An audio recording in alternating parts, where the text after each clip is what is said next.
on behalf of the Tullianos, I'd like to welcome you to Galva, near to Barcelona, for the 16th Definitely Spanish Convention, which is, I believe, the fourth that you've attended.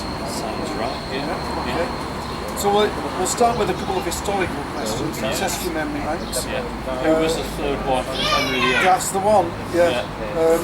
The first question was... I know that. It was Jane Seymour.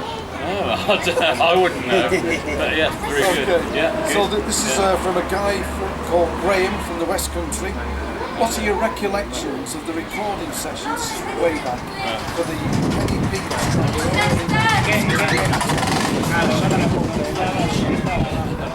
Do any of these tracks still exist in any form? If so, would some tracks ever... Okay, the sessions were bizarre because it was under the umbrella of two songwriters called Les Reed and Barry Mason, who sort of were a production line of dreadful hip-hop songs, and they more or less provided the track, and then the singing was put on top of it. But Model Village was the B-side, so that was recorded live, and it wasn't great because it was done in a hurry, and we weren't very good. We hadn't been in the studio before at all. I'd only ever been in the studio once ever, so it was pretty bad. And about a year ago, in America, I was doing a radio interview in a tiny town that I can't even remember the name of. Tiny little town, and they were unbelievable people. Their knowledge of music was incredible. Like I could mention a name from those days, and they would know exactly who they were. And I mentioned these sessions, and they not only knew about them, he found a recording of them. Really? And a couple of hours later he gave me the CD. So his recordings of it. Presumably that's something that you didn't have yourself? No. But unfortunately they sounded dreadful. So nobody will ever hear them, I hope. Yeah, they are truly awful. Okay. Moving on. Over the years, you, outside of music, have shown a great interest in running. Yeah. And being a family man, sort of also cycling a lot with the family. What other? So you don't? No, I'm just picturing my family cycling. I don't see them. Right. They're like, should we go for a bike ride? No. Yeah, but carry on. Yeah, it's a good image. Yeah, it's a good image. So, well, it was taken from the Arena program, 1980. Where nothing's true in those. So what outside of music? What other interests have you got these days? Running, tennis, wakeboarding. I love snowboarding. I mean, I love anything that gets you outside and is active. Yeah. But I like being in the garden. I like fresh air. I like peace and quiet, no noise. I just like. But I rarely like music. It's the thing I least like. Do you like football? Occasionally I watch it. I don't like anybody. I know. I don't have any teams or countries that I support, but I like to see a good game. Okay. And I will, if I see a team that I like, I want them to win. But the next time I might want them to lose. So. And that leads on to the next question. Yeah. Because when football manager Martin Barre he was on TV. He mentioned that if he wasn't in football, what he'd like to be? Yeah. He'd like to be the guitarist in Jethro Tull, which means that I'd be interviewing him. Yeah. Now I'd like to do a deal with him.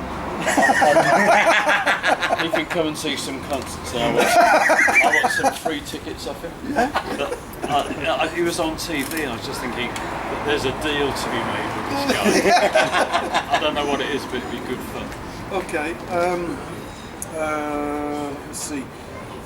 Over the years, were there songs that were played on an album, they were recorded? for whatever reason they didn't make it to the live second. That's a mistake. If we're told, Yes. yeah. What about these songs that didn't make it? Were the songs that you felt that would have been something that would have worked well? Not in Tull, no, but outside of it, yes. But in Tull, we more or less played every album. After we recorded it, we played more or less the whole album live, and then within a few weeks, the ones that didn't work were never played again. So we tried most things. Okay. In America, and this has been going on for, well, it used to go on for a while, I don't think it does anymore, but the crowds were quite rowdy. And if you played the more sensitive material, the quieter material, that might sort of be difficult to sort of get over because people were making so much noise. Where have been places where you felt that this is a great place to play, people are really attentive? Oh, right. I don't think you can demand people's attention. If you play in a rock venue, you get a rock crowd, get over it. Yeah. So to expect people to be like, yay, and then like, shh, it's stupid. Yeah. That's not how the world is. You can't impose discipline on a big crowd of people because they don't want to be quiet because they paid a lot of money to have a great night out. You can't say, you've paid me a load of money and this is how I want you to behave. I mean, there are borders where people are rude, and rudeness is never acceptable anywhere in the world, let alone in a concert. But to dictate the way you want people to respond to your music is stupid. So if you play a quiet song and they're restless, stop, play something loud. They don't want it, so use your brain. Yeah. Back in '79, you recorded, or you were part of the recording process for Stormwatch.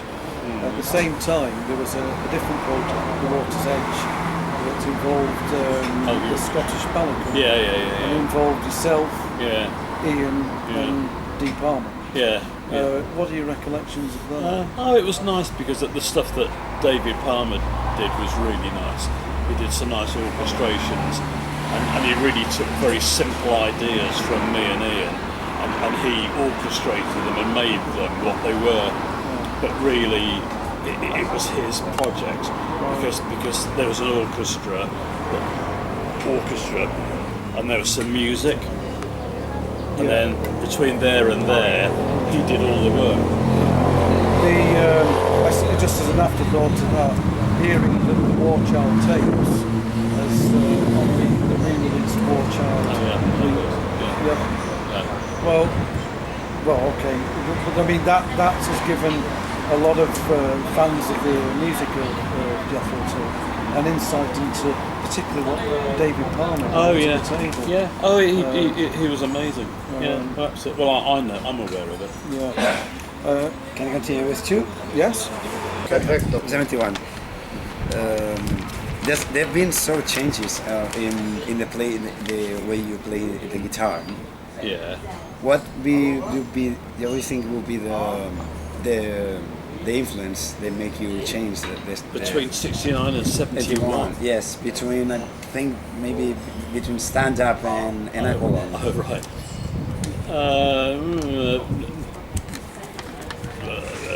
I would say very little because we toured all the time. That we never had time off to develop influences from other people. So it was all very introverted. So everything we did, we learned from ourselves. So we developed as musicians. Because of the intensity. But there wasn't, we didn't go and listen to other bands. I mean, we played with other bands. I think it was a natural development. I mean, in '69, the bands were very naive. The standard of playing was very low. Not low, but very low compared to the 70s and the 80s. Everybody was learning how to play an instrument, including us. So we were learning. So it had to get better. Right. Despite the massive success of Castelldefels R over the years, the band has experienced some negatives and difference from the critics and the media. How do you feel about these negatives from the critics? About I think. No, it bothers bands less than fans perceive. It's you know, if you do something artistic, if you're an actor, a painter, a poet, a musician, and you only expect compliments, then you're stupid, and you should be a school teacher or work in a bank or work in a restaurant, whatever, because that job puts you in a position where whatever people are saying, this is what I do, what do you think? And you're not saying, what do you think? I'm amazing, what do you think? Tell me how amazing I am, because what do you think? You're shit. Why? I'm interested to know why you think I'm shit. And if you don't have that attitude, then you're in the wrong business, because that's what music is.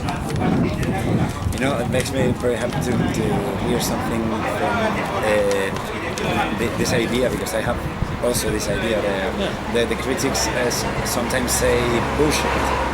Yeah. Because it was like they criticize Take a Break and say, okay, why you getting guys this album and then goes #1 in UK and the US? Yeah. So it's like. I mean, I've bought 3 CDs that were album of the week in the Sunday Times, and the reviews like, wow. And I went out and bought it, and they were really shit.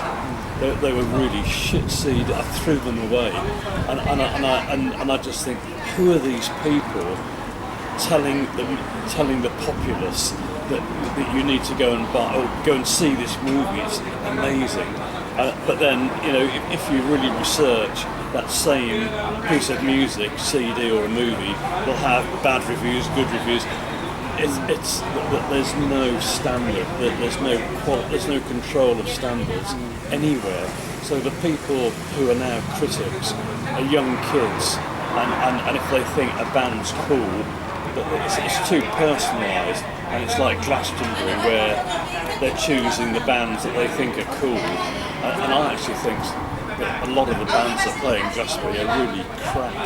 They're really crap. The television coverage over the last few years, when I dip into it, it's awful. Yeah, it's really bad. They really are crap. I don't even know who they are, and things that I normally don't like.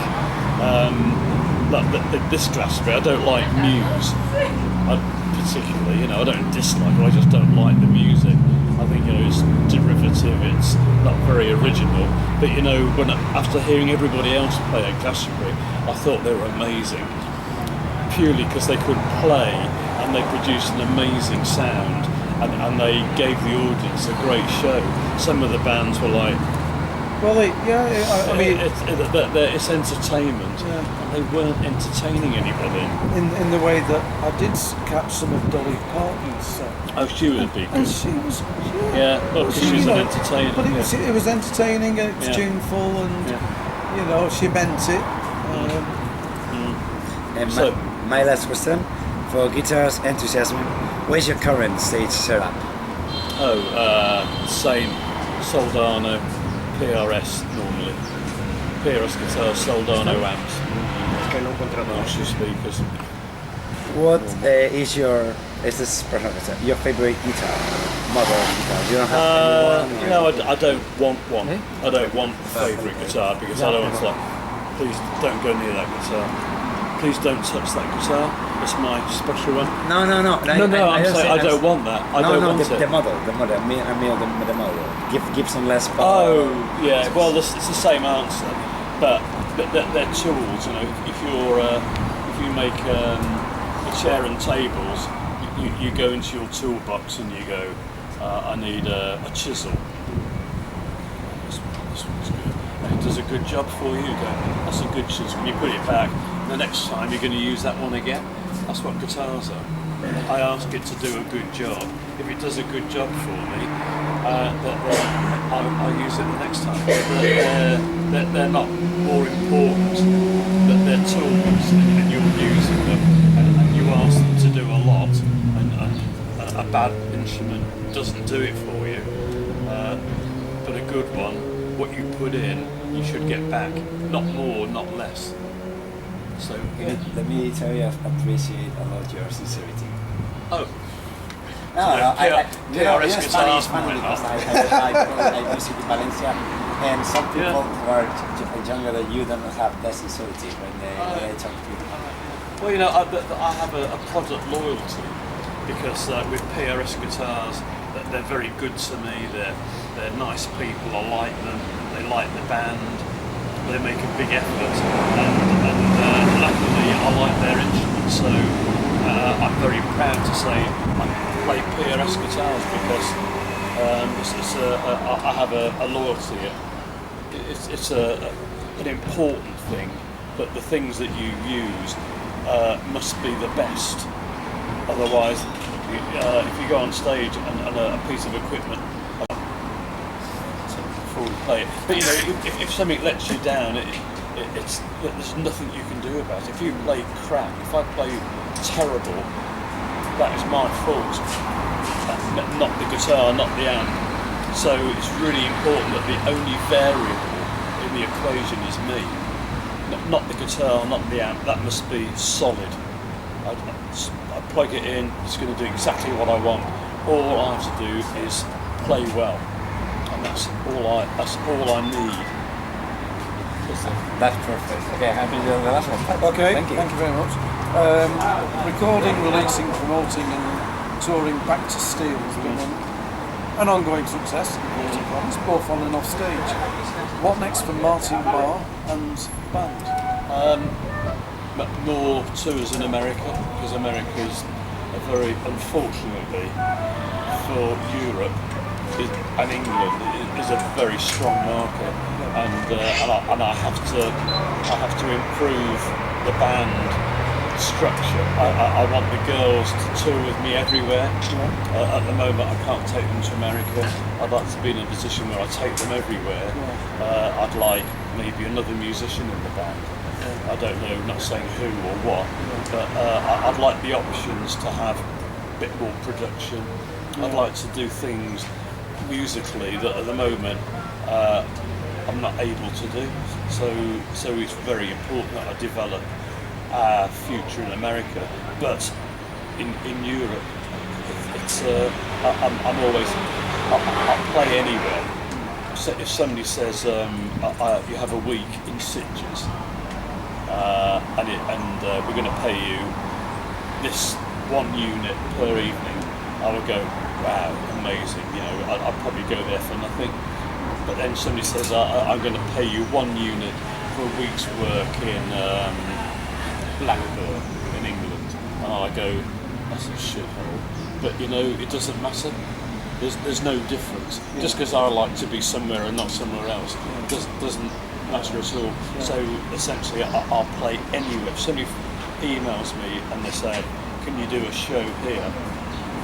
As long as the finances work, and unfortunately, I don't have the luxury to say, I don't care about money. Money is, I'm an artist. Money is, no, I don't want to listen.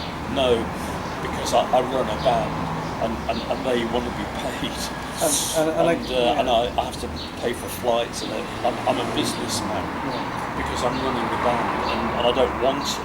I'd like to employ somebody else to say, you do all the business, I just want to play and write music.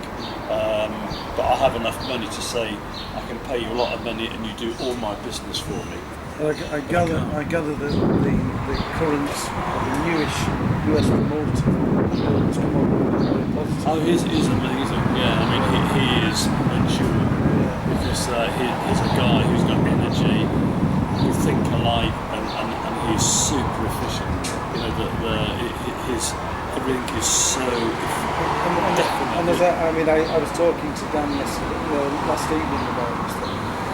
For several years, I know that, I felt that you were probably wanting to play America, and I know I received, I don't know why, people sent me emails, can Martin sort of play in America? And I said, well, he's trying he's trying his best to play in I'm sorry for a second, but I love being here, and I like being here twice, because I want to be here and play, because the nice people, and I like playing, but I like being here anyway, because I like Spain, I like the weather, I like the beach, so I've got two good reasons to be here, whereas many places in America, really it's just to play. I don't particularly want to go to Baltimore or to Detroit or to Boston. I've been there. I wouldn't go there unless I was working. Whereas here, I would come here anyway. So Martin has answered a question that I didn't even ask him, which is about how do you feel about being here at Tullianos? Yeah. Well, it's something I have answered it because I would do it anyway. If you said Tullianos is having their convention in what's a horrible place in Spain? Is there one? There's probably maybe inside, maybe in the inside. Yeah, some industrial town, some horrible place. No, the industrial soundtrack right now, I think like Bilbao right now is like more, they not so industrial. But you go inside like streets like Avila or something like this. It's very sad. It's not like this. You have this sun. You have this. But I would not say no. But I would come anyway, but the fact is, it makes sense. It's the same. I'm a European. England. I don't care about England because England's just like they have the same people. Rod Stewart, Elton John, Muse, people at Status Quo, Joe Bonamassa. Madness. Yeah, man, the same people all the time. Nothing changed. There's nothing exciting happening in England for me at all. I could play shows in England, but unfortunately, most of them would be just like, oh, okay. But they would have no, like, oh yeah, that sounds exciting. But the New Day Festival is good. It's exciting. Because it's special. So festivals anywhere are special, but ordinary gigs for me, England, if I played England for the next 10 years, I don't think anything would change. It's going nowhere. So I'd rather be playing in Europe, but where I have the chance to make new friends, new fans, and play places that I really want to be, and America as well, because I'm 70 this year, and I'd like to think maybe when I'm 80 that I can slow down. And this year we play 7 months on the road, 6-7 months on the road, and I don't want to do that. I love it, but I don't want to do it in 10 years' time. I'd like to do 3 months on the road, and to be able to do that, I need a bit more success, and I have to have be in a situation where people. Please come and play. You play just for a month in America. We have great gigs for you. I go, okay. And then somebody say, oh, I have a week in Spain, great gigs, and I'll look and go, yeah, I'll do that. So I'd like to play where I really, really want to, and the quality is fantastic. And it's a slow process to get there. And ask you a question again. And if you have to choose between these two cities, what do you choose? Okay, you have St. Paul in Minnesota, in the States, or you play in Valencia in Spain. You have to choose St. Paul. Oh, between St. Paul, Minnesota in the United States, or Valencia in Spain. But why do I have to make this choice? Why? No, it's empty question. Okay, it's for my family's from St. Paul, but I live in Valencia, right. So it's just something curious.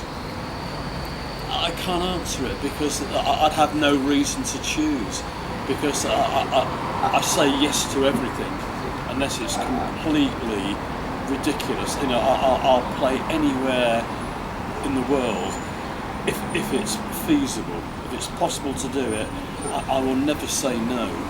But so I can't answer your question. Sorry. Never ever have I had to say, well, you can play here or here. What do you prefer? It never happens because. But if it did happen, I hate to disappoint you, but it'd be the one that was closest to England and the easiest to do. So it wouldn't be for any reasons that would interest you. It would just be practical. That here's an hour flight. That is 6 hours. Which one do you want to do? I'll do the 1 hour flight. And it's just because. Right. I don't want to complicate it. I was asking if you to say a place that you never been, or place that you've been. Well, I have been to both, but not played. But it's the same answer. Okay. Because Okay. fans are the same everywhere. But I have the same mission with a fan, whether they speak English, Spanish, French, whatever that they are. My mission is the same. I play, and I want them to like it. It's totally simple. I don't care who they are or where they are. I'm a musician, and they're a fan. It's simple. There's nothing complicated about it, and I don't ask any questions of them. And like you were saying earlier, I don't say, I want you to sit down and listen. No? And they're not saying to me, I want you to play Aqualung and every Jethro Tull track I like, because I'm not going to do that, and they're not going to do that. So I do what I do, and if they like it, I'm very happy. If they don't like it, I'm disappointed. Right, I think on behalf of Tullianos and fans of your guitar playing and music everywhere, thanks for the time, Martin. Thank you.